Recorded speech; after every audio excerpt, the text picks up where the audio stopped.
दोस्तान गिरामी, एक जानिब तो हम ये कहते हैं कि ये मुल्क कलमे की बुनियाद पर बना है और रियासत मदीना के बाद इस्लाम के नाम पर बनने वाला वाहिद मुल्क पाकिस्तान है। फिर ये कि इसके लिए हमारे आबाओ अजदाद ने बेशुमार और बेमिसाल कुर्बानियां दी थी। हम ये भी कहते हैं कि पाकिस्तान नूर है और नूर को कभी जवाल नहीं आ सकता। लेकिन दूसरी जानिब आज 76 साल बाद हम ये सवाल कर रहे हैं कि हम वाकई आजाद भी हैं या नहीं। फिर ये सवाल कि इस मुल्क ने हमें क्या दिया है। कोई भी इस मुल्क में रहना नहीं चाहता और इस मुल्क का हर नौजवान का ख्वाब इस मुल्क से बाहर जाना है। आज आलम यह है कि भाई भाई का दुश्मन है। महंगाई ने अवाम की कमर तोड़ दी। बिजली, गैस और पेट्रोल अब इतने महंगे हो गए हैं कि सफेद पोश लोगों का जीना मुहाल हो गया है। पहले हम गैरों के गुलाम थे, अब अपनों के गुलाम है। कहां है कानून की हुक्मरानी?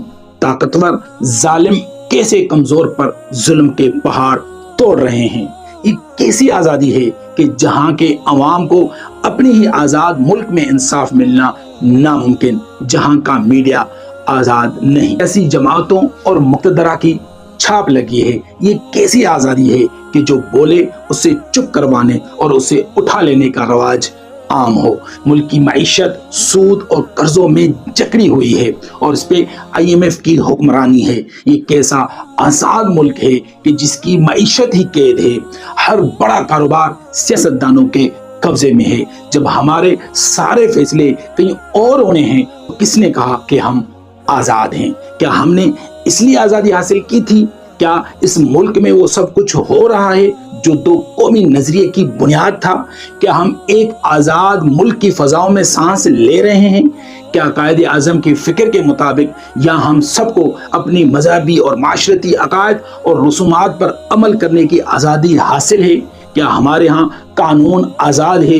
क्या इजहार राय की आज़ादी हासिल है? क्या हमें अब अपनों से ही डर नहीं लगता? हमारे साथ आज़ाद होने वाला मुल्क 500 अरब डॉलर का और हमसे अलग होने वाला मुल्क 40 अरब डॉलर का मालिक है।